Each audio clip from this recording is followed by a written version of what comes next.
We were looking at a lot of trees all over the country. When we saw Ruby for the first time, I knew this had to be the one.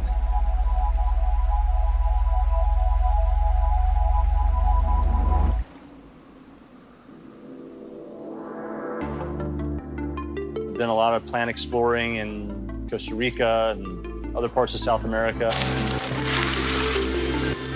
A little bit in Southeast Asia. I would say that I like plants more than people. The idea behind the spheres is to share this connection with nature. They asked us to create a heart and a soul to the campus. We arrived at what we thought was this bizarre combination of people and plants that just don't really exist in the world today. It's a bit of an experiment. It's a little Frankenstein. I don't know of any other facility like this in the world. The challenge for me was finding the right plants that would thrive within our climatic conditions. Early on in the Sphere's development process, there was a desire to have large trees on day one. So we went big.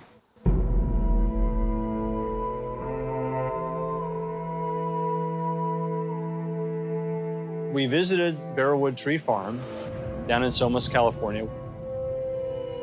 Ficus rubiginosa is its Latin name. We call it Ruby. She was one of the original trees that was planted here back in 1969. She's a big girl. She's 49 feet tall, and her trunk is 30 inches across. Ruby's one of a kind. There's not a tree like her on the planet. You can just kind of feel the love that went into the trees here. She's a very special tree. This is the first time I've seen it from this angle. Yeah, me too. Right? Feel good? On her side, in one piece. Yes, I feel good. Okay.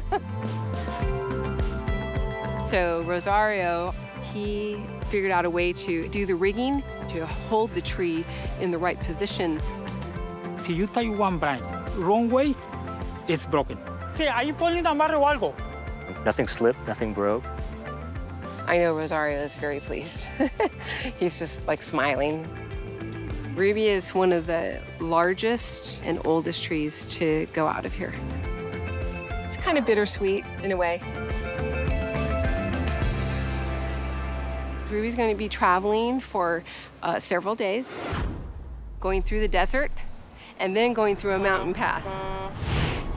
So the goal is to get Ruby there with as many leaves still on as possible.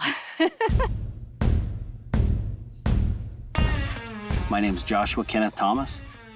My job title is a truck driver. I don't think there's much more than that. I've never hauled a tree like this before that needed to be watered during transportation, so pretty excited about it.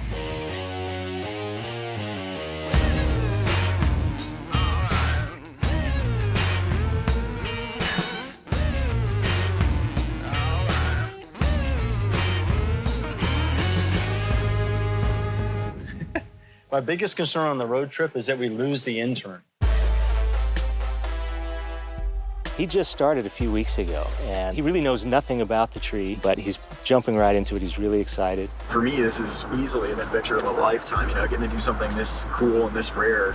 Helping carry Ruby from California all the way up to Seattle. Hauling stuff it's a lot of experience, and it's a lot of just paying attention, This stuff will talk to you, your trailers will talk to you. If you get into a situation and you start hearing a lot of bangs and cracks and noises, well, it don't like it.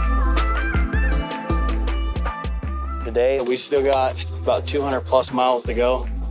Battle Mountain is where we're going.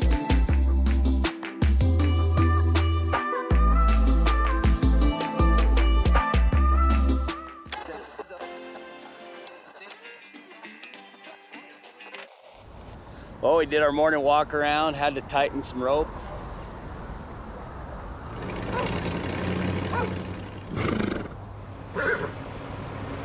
Ruby needs a drink. Yeah, she was getting thirsty. Looks like irrigation system's doing its job, right? Yeah, everything's feeding her where it needs to be. I'm assuming it's flowing good because it's leaking on both sides of the trailer. Yeah. As Ruby makes her way up to Seattle on this journey, she's in good hands with Josh and Nick, the intern. Here in Seattle, we are approaching the finish line. We got the best lighting engineers on staff to help us add some supplemental lighting. We have really good climate control. So there'll be a lot of fog running like this so that any shock that Ruby has on her way up from California will be mitigated as soon as she gets to Seattle.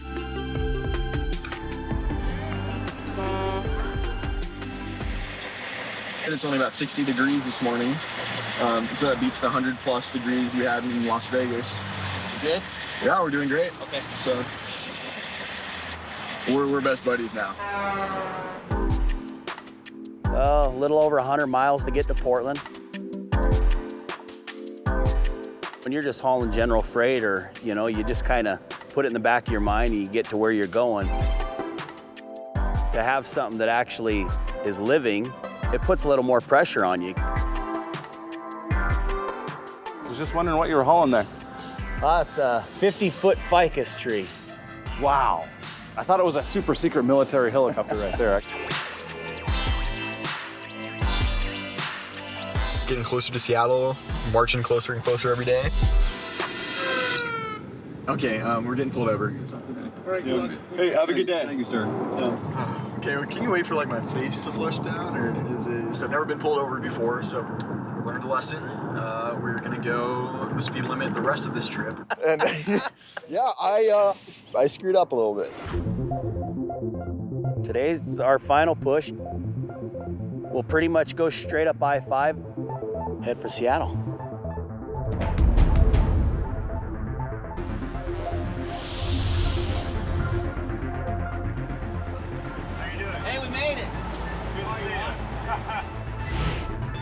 What we're about to do today, it makes a lot of people really nervous. When I think about Ruby hanging above the sphere, going through this 24-foot hole in the top of a glass bubble, I just don't know what's going to happen. The most important thing is we're going to take our time, we're going to do everything right.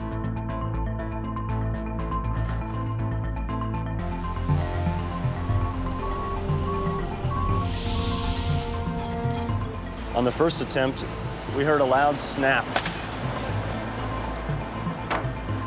Broke a limb and we broke the box. If it were to break apart mid-flight, that we'd have some potential damage to people or structure or the tree itself.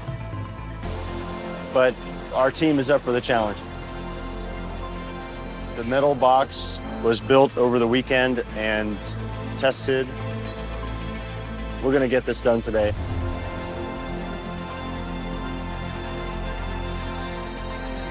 Yeah, Dome Command, this is Crane Command. Come in, over. Plant tree, up. Roger that, here we go. When you move a tree this size into a building like the Spheres, it's really complicated. Really didn't sleep very well last night, actually. I was up quite a bit. You sure this is gonna fit? But honestly, right now, it doesn't look like it's gonna fit. Big needle, big thread. Here we go. It's in Thank there. you. It's in there.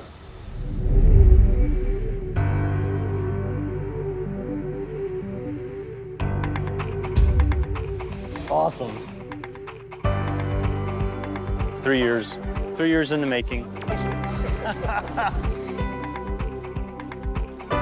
Amazon is a company where thinking big and taking on challenges is really encouraged. I would not have taken this risk if I wasn't at Amazon. I think Ruby will be really happy here.